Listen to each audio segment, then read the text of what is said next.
Ciro Alvis yang kini ikut gabung TC di Bali, bocorkan John Hartman akan datangkan Elkan Bagnot, Kevin Dix hingga Milano Jonathan, dan beberapa pemain yang bakal dicoret. Di sisi lain, dukungan penuh pemerintah, Prabowo, keluarkan dana berapapun, pemain terbaik harus bisa gabung.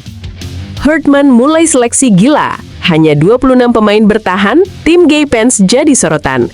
Media Vietnam terkejut, Persib Bandung disebut tulang punggung timnas Indonesia jelang Piala AFF 2026.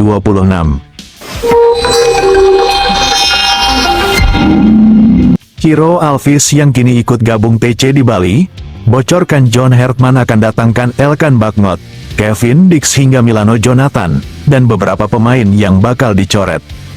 Di sisi lain, dukungan penuh pemerintah, Prabowo, keluarkan dana berapapun, pemain terbaik harus bisa gabung. Suasana di pemusatan latihan timnas Indonesia di Bali makin memanas saja. Setelah hampir sepekan berlatih tertutup, kabar mengejutkan datang dari Ciro Alvis. Meski baru pertama kali ikut bergabung, ia sudah punya peran sangat penting membantu pelatih, dan tak sengaja membocorkan hal penting soal siapa saja yang kemungkinan besar dipulangkan John Hartman. Di sisi lain, ada kabar paling membahagiakan, Presiden Prabowo Subianto siap keluarkan dana sebesar apapun demi memanggil pemain diaspora terbaik. Semua demi satu tujuan besar, Indonesia harus jadi juara Piala AFF 2026. Teman-teman penggemar timnas Indonesia, ini momen paling bersejarah buat kita semua. Jangan sampai ketinggalan info terbaru seputar skuad, kabar pemain diaspora, dan perkembangan latihan Garuda setiap harinya. Sebelum lebih lanjut, jangan lupa subscribe, like, dan bagikan video ini ke teman-teman sesama pecinta sepak bola Indonesia. Dukung terus langkah Garuda kita. Kita wujudkan mimpi jadi juara Piala AFF 2026. Indonesia bisa juara.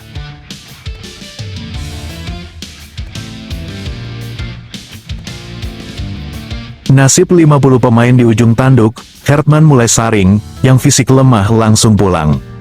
Ingat ya, Ciro Alvis ini baru pertama kali gabung dengan timnas Indonesia, tapi pengalamannya yang sudah matang membuatnya langsung dipercaya membantu tim pelatih di TC Bali kali ini. Dari pengamatannya sehari-hari di lapangan, ia melihat banyak hal yang menarik. Saat ini sudah ada 35 pemain yang ikut latihan di Pulau Dewata, dan kloter kedua baru mulai berdatangan sekitar 15 pemain yang masuk daftar, dan beberapa pemain diaspora susulan. Tapi jangan senang dulu, tidak semuanya bisa bertahan sampai turnamen nanti. TC ini dibagi jadi 2 tahap, supaya Hartman dan timnya bisa benar-benar melihat kemampuan tiap pemain, sebelum akhirnya memilih 23 nama terbaik yang akan membela Garuda. Tahap pertama ini rencananya selesai tanggal 13 Juli tahun 2026. Setelah itu, barulah dilakukan evaluasi besar-besaran, siapa yang boleh lanjut, dan siapa yang harus berkemas pulang lebih cepat. Belum ada daftar resminya, tapi kabar dari dalam sudah mulai berhembus. Bahkan beberapa pemain untuk gelombang kedua pun sudah mulai datang ke Bali. Menurut Ciro, pelatihan cara John Hartman ini sebenarnya sangat bagus. Komunikasi antar pemain dan kekompakan tim dibangun dengan sangat rapi. Tapi ada satu masalah besar yang terlihat jelas. Banyak pemain yang fisiknya masih loyo, belum kuat mengikuti taktik modern yang diterapkan pelatih asal Inggris ini. Kemungkinan besar, inilah alasan utama nama-nama mereka yang akan dicoret duluan. John Hartman sendiri buka suara soal ini, latihan baru berjalan kurang dari 1 pekan, tapi kami sudah mulai menilai setiap pemain. Kami sengaja panggil kelompok ini untuk melihat langsung kualitas dan kemampuan mereka. Nanti di tahap kedua, bisa jadi ada nama baru yang masuk, dan tentu ada yang harus berhenti di sini. Semua keputusan murni berdasarkan hasil latihan, tidak ada yang diatur sebelumnya. Mantan pelatih timnas Kanada ini mengaku belum puas dengan kesiapan skuad saat ini. Ia berharap pemanggilan gelombang kedua nanti jauh lebih baik, terutama bisa mendatangkan lebih banyak pemain diaspora. Persaingan di sini sangat ketat sekali. Kami beri latihan fisik yang berat sekaligus latihan teknik, supaya mereka bisa tunjukkan kemampuan terbaik.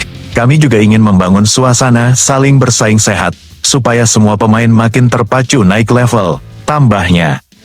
Jelas sekali, yang bakal bertahan nanti adalah yang fisiknya kuat dan tekniknya pas dengan kebutuhan tim. Yang menarik Ciro Alvis yang kini ikut gabung TC sampai bocorkan John Hartman akan datangkan Elkan Bagnot, Kevin Dix hingga Milano Jonathan. Lebih lanjut, Ciro Alvis juga membedah posisi mana saja yang masih butuh tambahan kekuatan kalau timnas Indonesia benar-benar ingin juara. Lini tengah sudah cukup bagus, ada Tom Haye, Ivar Jenner, Mark Klok, dan Beckham Putra. Mereka sudah mumpuni untuk mengatur permainan. Lini belakang, meski sudah ada Rizky Ridho, Sandy Walsh, dan Jordi Hupner, dirasa masih belum cukup kuat. Sangat butuh tambahan seperti Elkan Bagnot atau Kevin Dix. Lini depan, selain Ragnar Oratmangun dan Ole Romeni, tim masih butuh penyerang yang lincah dan pandai memberi umpan, seperti Milano Jonathan. Ini berdasarkan apa yang disampaikan John Hartman sendiri, jadi ada kemungkinan para pemain itu nanti bakal dipanggil, jelas Ciro Alvis. Kalau nama-nama seperti Elkan, Kevin, dan Milano bisa dipanggil dan bergabung, saya yakin timnas Indonesia bakal unggul di semua sisi, pasti jalan menuju juara Piala AFF makin terbuka lebar, tegas Ciro. Tak heran jika Ciro Alvis tahu apa yang direncanakan John Hartman, karena yakini di timnas langsung seperti tangan kanan John Hartman, meskipun statusnya sebagai pemain. Ya, Ciro memang selalu membantu latihan timnas, yang sebagai pemain senior dan mahir bahasa Inggris dan Indonesia. Di sisi lain, dukungan penuh pemerintah, Prabowo, keluarkan dana berapapun, pemain terbaik harus bisa gabung. Kabar paling menggembirakan datang langsung dari Presiden Prabowo Subianto, saat meresmikan bendungan Meninting di Lombok Barat hari Jumat, tanggal 10 Juli, beliau berpesan tegas kepada PSSI, harus berusaha sekuat tenaga mendatangkan pemain terbaik, termasuk seluruh pemain diaspora yang dibutuhkan.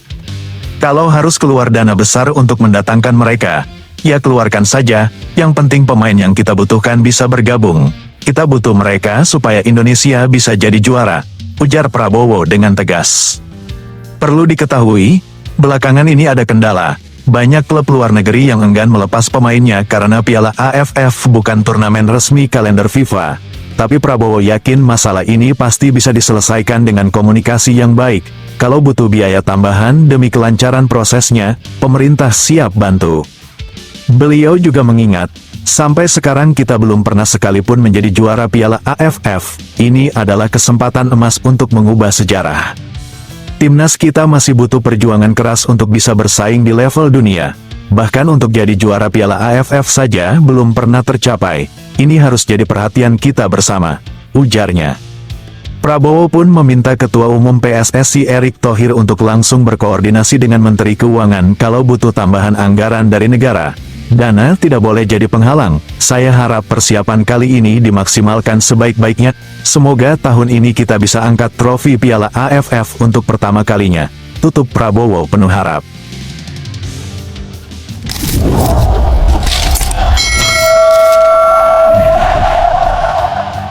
Hartman mulai seleksi gila. Hanya 26 pemain bertahan, tim Gay Pants jadi sorotan. Tim nasional Indonesia telah memulai babak baru dalam perjuangannya menghadapi Asian Championship 2026, sebuah turnamen sepak bola tingkat regional yang sangat bergengsi dan menjadi ajang bergengsi bagi negara-negara Asia Tenggara untuk menunjukkan kualitas terbaik para pemain dan kekuatan sepak bola mereka. Langkah awal persiapan ini merupakan tontonan yang penuh ketegangan, di mana setiap detail tak boleh terlewatkan agar nantinya skuad Garuda bisa berprestasi maksimal. Dalam fase ini, pelatih kepala John Hartman, yang dikenal sebagai sosok disiplin dan penuh strategi, memimpin langsung sesi latihan yang dirancang untuk membentuk tim kuat secara teknis, taktis, dan mental. John Hartman, yang memiliki pengalaman internasional luas dan pernah melatih tim-tim besar, kini memegang tanggung jawab besar untuk membawa timnas Indonesia kembali ke jalur kemenangan di kancah ASEAN. Ia mengawasi langsung semua aspek latihan mulai dari fisik, taktik, hingga motivasi mental para pemain. Dalam suasana panas dan kompetitif di Bali United Training Center yang terletak di Gianyar, Bali, Hartman memastikan bahwa setiap pemain mendapatkan arahan jelas, koreksi teknis secara mendalam, serta strategi yang benar-benar disesuaikan dengan kekuatan dan kelemahan lawan yang akan dihadapi nanti. Kegiatan latihan ini berjalan sejak Senin tanggal 6 Juli dan dijadwalkan berlangsung hingga Minggu 26 Juli mendatang, menjadikan masa pemusatan latihan ini sebagai periode yang menentukan dan sangat krusial bagi seluruh pemain yang terlibat. Selama hampir 3 minggu penuh, 20 pemain yang telah bergabung menjalani program latihan yang intensif dan terstruktur sangat ketat, dengan tujuan membangun kekompakan tim, meningkatkan stamina dan teknik individual, sekaligus memperkuat mental agar mampu berhadapan dengan tekanan saat bertanding di hadapan supporter dan media. Kehadiran 20 pemain di Pulau Bali dalam pemusatan latihan ini menunjukkan komitmen mereka untuk memberikan yang terbaik bagi negeri dan menaikkan standar permainan tim nasional. Nama pemain yang ikut serta berasal dari berbagai klub di dalam dan luar negeri, membawa pengalaman dan talenta yang bervariasi, namun semuanya memiliki tujuan sama, yaitu mengantar Indonesia meraih prestasi membanggakan di Asian Championship. Tidak hanya latihan fisik yang dijalankan, tetapi juga sesi penguatan mental dan diskusi strategi yang intensif agar setiap pemain memahami peran mereka secara detail dan terhubung dalam sistem permainan yang diterapkan Hartman. Salah satu pemain yang secara khusus menarik perhatian adalah Tim Gaypens, seorang pemain muda bertalenta kelahiran tanggal 21 Juni 2005 yang memiliki darah campuran Belanda-Indonesia. Setelah menuntaskan masa kontraknya dengan klub Eerste Divisie FC Emmen dari Belanda, Tim memutuskan untuk kembali ke tanah air dan bergabung dengan Timnas Indonesia untuk persiapan menghadapi turnamen besar ini. Kepulangannya ke Indonesia disambut dengan antusiasme besar karena dianggap membawa harapan baru dan semangat segar yang mampu memberikan warna berbeda pada skuad Garuda. Kehadiran Tim Gaypens tidak hanya sebagai tambahan amunisi di lapangan, tetapi juga simbol regenerasi dan investasi masa depan Timnas Indonesia. Dengan latar belakang pelatihan di luar negeri, dia harapkan mampu mengintegrasikan teknik modern dan disiplin permainan tinggi ke dalam tim. Namun di balik harapan itu, ada pula beban berat yang harus ia tanggung, proyeksi dan ekspektasi yang menuntut performa terbaik agar bisa membuktikan dirinya layak dan mampu berkontribusi maksimal dalam persaingan yang semakin sengit menuju skuad utama. Selain Gaypens, nama-nama penting lain juga telah bergabung dan siap menunjukkan kapasitasnya, seperti Shane Patinama, Ivar Jenner, Tom Haye, dan Arkan Kaka. Mereka merupakan sejumlah pemain yang berpengalaman dan berlatar belakang klub-klub profesional yang membawa variasi gaya bermain dan kekuatan teknis yang diperlukan tim untuk menyesuaikan diri menghadapi berbagai situasi di lapangan. Kehadiran para pemain ini pun memberikan dimensi kedalaman serta kompetisi sehat dalam pemilihan skuad, sehingga pelatih memiliki banyak opsi serta kombinasi taktik yang bisa digunakan. Rencana utama dari pemusatan latihan yang sedang berjalan adalah untuk menyeleksi total 50 pemain yang akan mengikuti proses seleksi ketat bagi representasi Indonesia di Asian Championship 2026. Dari jumlah itu, hanya 26 pemain terbaik yang nantinya akan dipilih untuk membela tanah air, menjadi ujung tombak dalam kampanye kompetisi yang sangat dinanti-nantikan tersebut. Seleksi ini bukan hanya menilai kemampuan teknik dan fisik, tetapi juga ketahanan mental, sikap profesional, dan kemampuan beradaptasi dengan strategi tim yang diinginkan oleh pelatih Hartman. Ajang Asian Championship 2026 yang sebelumnya dikenal dengan nama Piala AFF merupakan event yang bersejarah dan memiliki nilai prestis tinggi, sehingga memberikan tekanan dan motivasi yang besar bagi setiap peserta untuk tampil sebaik mungkin. Kompetisi ini akan berlangsung selama lebih dari 1 bulan, mulai pada tanggal 24 Juli hingga 26 Agustus mendatang, dan dijadwalkan mempertemukan Indonesia dengan tim-tim kuat dari kawasan Asia Tenggara. Turnamen ini menjadi panggung pembuktian bagi para pemain dan menjadi momen yang krusial bagi para pecinta sepak bola Indonesia yang telah lama menunggu pembaharuan dan prestasi baru tim nasional. Secara pengelompokan, Timnas Indonesia tergabung dalam Grup A yang termasuk grup paling menantang, bersama dengan negara-negara tetangga yang memiliki tim kuat, yaitu Vietnam, Kamboja, Singapura, dan Timor Leste. Kompetisi grup ini dipastikan akan berlangsung sangat sengit dengan persaingan yang ketat di mana setiap pertandingan sangat menentukan kelanjutan langkah berikutnya. Indonesia harus mampu tampil konsisten dan kuat secara mental, fisik, serta taktik agar dapat mengalahkan rival-rivalnya yang juga tak kalah ambisius.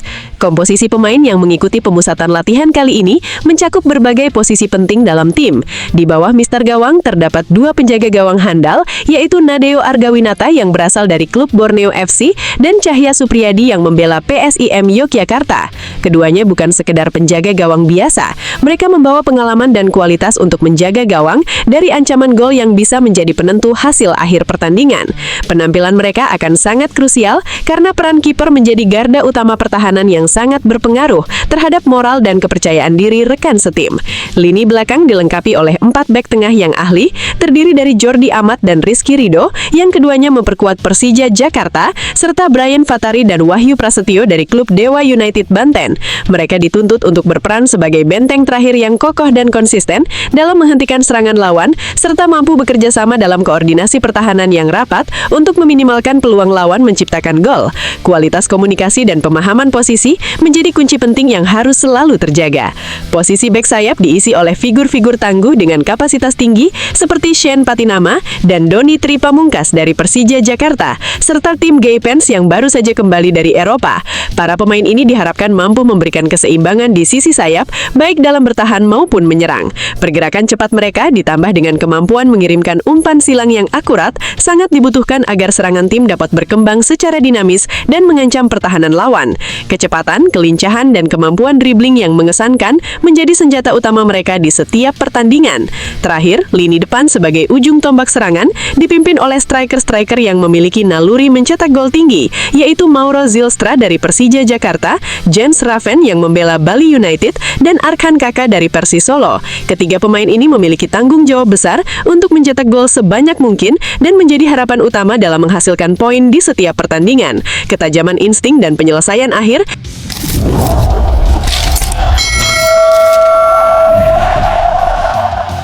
Media Vietnam terkejut, Persib Bandung disebut tulang punggung timnas Indonesia jelang Piala AFF 2026. Menjelang penyelenggaraan Piala AFF yang semakin dekat dan sangat dinantikan oleh seluruh pecinta sepak bola di kawasan Asia Tenggara, suasana antusiasme dan gairah semarak mulai menyelimuti berbagai lini, baik di kalangan publik, media, maupun para pengamat olahraga. Media-media asal Vietnam, sebagai salah satu negara yang memiliki gairah besar terhadap kompetisi ini, tidak menyia-nyiakan momentum emas tersebut untuk memberikan sorotan tajam dan pujian yang membara kepada Persib Bandung, sebuah klub sepak bola raksasa yang selama ini telah menunjukkan kontribusi sangat vital dalam mengisi tulang punggung serta fondasi utama dari skuad timnas Indonesia.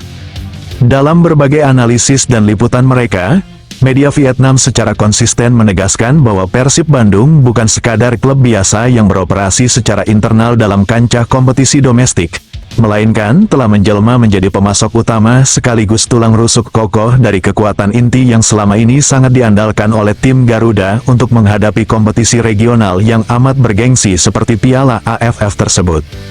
Pujian dan sorotan ini muncul sebagai refleksi yang tajam dari keadaan aktual di lapangan yang seolah ingin menunjukkan secara gamblang seberapa besar dan dalamnya pengaruh yang dimiliki oleh klub ini terhadap keberlangsungan, pembangunan, dan performa timnas Indonesia secara keseluruhan dalam ajang-ajang bergengsi di level regional. Hal ini menjadi bukti nyata bahwa Persib Bandung bukan hanya sebagai entitas klub, melainkan juga sebagai pilar penting yang menopang ambisi dan harapan besar bangsa Indonesia dalam dunia sepak bola internasional. Sorotan hangat yang datang dari media Vietnam ini semakin kuat dan intens setelah PSSI secara resmi mengumumkan daftar awal calon pemain yang terdiri dari 50 pemain terbaik dan potensial, yang tengah dipersiapkan secara intensif dan matang untuk membawa nama harum Indonesia dalam kompetisi ASEAN Football Federation, AFF, Championship, yang lebih dikenal luas dengan sebutan Piala AFF 2026. Pengumuman tersebut tidak hanya sekadar memberikan gambaran luas tentang komposisi serta potensi tim nasional yang tengah dirakit dengan seksama oleh jajaran pelatih dan manajemen, tetapi juga menjadi sumber data yang sangat penting dan berharga yang berhasil menarik perhatian kalangan media internasional, khususnya pengamat dan jurnalis sepak bola di seluruh Asia Tenggara. Data komposisi pemain ini kemudian dijadikan sebagai rujukan utama untuk menilai secara objektif bagaimana dominasi dan kontribusi berbagai klub-klub di Indonesia, terutama klub-klub besar sekelas Persib Bandung, dalam mempersiapkan kekuatan skuad nasional demi menghadapi kompetisi yang syarat tantangan seperti AFF. Selain itu, data tersebut juga membuka ruang untuk membahas secara lebih mendalam mengenai isu naturalisasi pemain, yang selama beberapa tahun terakhir dianggap berkembang secara pesat dan menjadi strategi utama dari manajemen timnas sebagai upaya strategis untuk meningkatkan daya saing tim di tingkat regional dan internasional.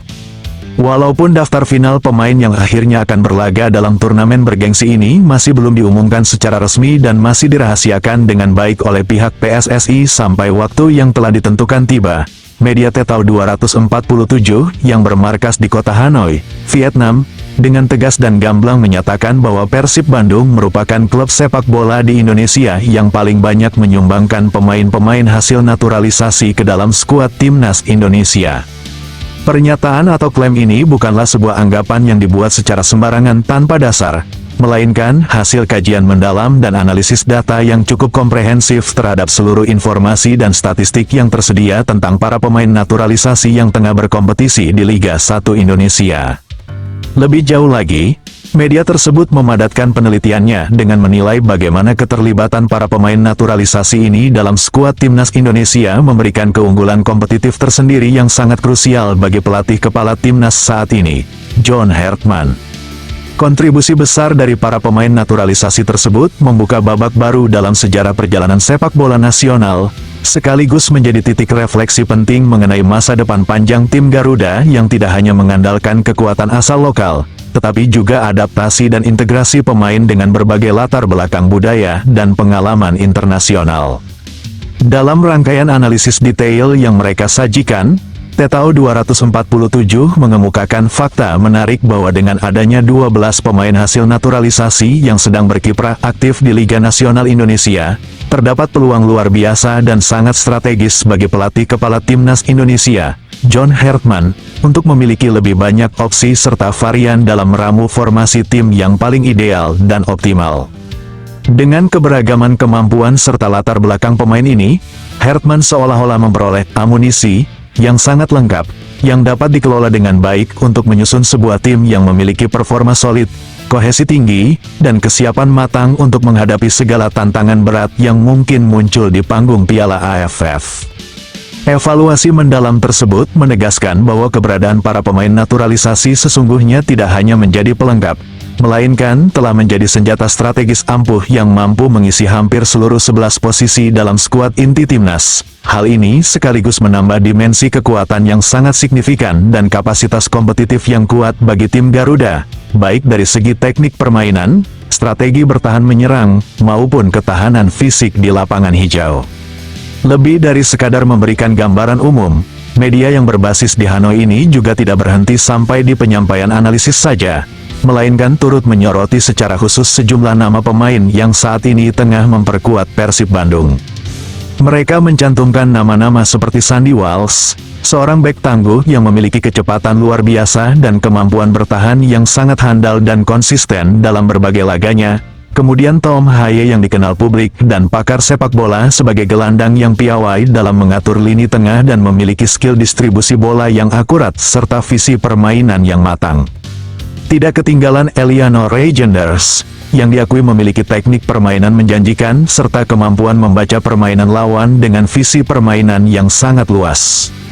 Selanjutnya Dion Marks, sosok pemain multifungsi yang dapat memainkan peran di posisi belakang maupun lini tengah, sehingga memberikan fleksibilitas tinggi bagi pelatih.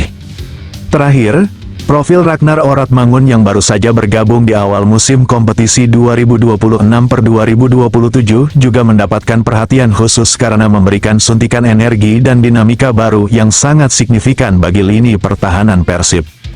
Setiap pemain yang disebutkan ini kemudian diulas secara tuntas, dengan mengupas bagaimana Persib Bandung mampu menggabungkan keberadaan para pemain naturalisasi dengan pemain lokal secara efektif dan harmonis dalam upaya meningkatkan kualitas skuad, menciptakan atmosfer kompetisi sehat antar pemain, dan menjaga konsistensi hasil positif di liga domestik dan level internasional. Pembahasan khusus mengenai Ragnar Oratmangun bahkan menempati porsi penting dan cukup luas dalam artikel tersebut, di mana media Vietnam menyoroti keras kehadirannya sebagai tambahan strategis yang sangat berarti dan membawa banyak nilai tambah bagi Persib Bandung. Tidak hanya dianggap sebagai pemain yang mampu meningkatkan kualitas skuad secara signifikan, Ragnar juga dibanggakan karena memiliki pengalaman bermain yang panjang di kompetisi sepak bola profesional di benua Eropa. Ia diketahui pernah merasakan atmosfer kompetitif tinggi di negara Belanda, yang dikenal sebagai salah satu negara dengan liga sepak bola paling kompetitif dan berkualitas tinggi di dunia. Selain itu, Ia juga berkompetisi di Belgia, yang memiliki sejarah panjang dan reputasi hebat dalam pengembangan pemain berbakat yang kini menjadi bintang dunia. Pengalaman internasional yang dimiliki lelaki ini diyakini memberikan nilai lebih yang sangat substansial, tidak hanya terbatas pada performa teknis di lapangan, tetapi juga dalam hal mental bertanding yang selalu siap menghadapi tekanan besar, dan pemahaman taktik sepak bola modern yang bisa ditularkan kepada para rekan setimnya di Indonesia. Hal ini menunjukkan betapa penting dan krusialnya hadirin para pemain naturalisasi dengan latar belakang kompetisi internasional dalam membentuk skuad yang tidak hanya siap bersaing, tetapi juga mampu tampil penuh percaya diri di tingkat regional bahkan internasional. Di tengah derasnya diskusi dan ramainya perbincangan mengenai dominasi para pemain hasil naturalisasi dalam skuad timnas Indonesia, muncul pula perdebatan sengit dan banyak mendapat perhatian dari berbagai kalangan, mulai dari pengamat, pelatih, hingga pecinta sepak bola lokal. Mereka membahas dan menganalisis bagaimana ketergantungan yang semakin besar terhadap pemain luar ini berpotensi memberikan dampak yang kompleks terhadap perkembangan dan kemajuan bakat-bakat lokal asli Indonesia. Banyak pengamat yang beranggapan bahwa meskipun keberadaan pemain naturalisasi dapat memberikan kekuatan instan yang lebih besar dan meningkatkan daya saing tim agar lebih solid secara teknis dan mental, hal ini juga memiliki risiko tersendiri, yaitu berpotensi menghambat proses generasi serta peluang bagi pesepak bola asli Indonesia yang sejatinya harusnya mendapatkan kesempatan lebih besar dan ruang untuk bertumbuh serta berkembang di lapangan hijau. Dengan adanya eksodus peran yang semakin dominan dari pemain naturalisasi dalam skuad timnas, muncul kekhawatiran serius bahwa identitas sepak bola nasional Indonesia bisa tertutupi, terkikis bahkan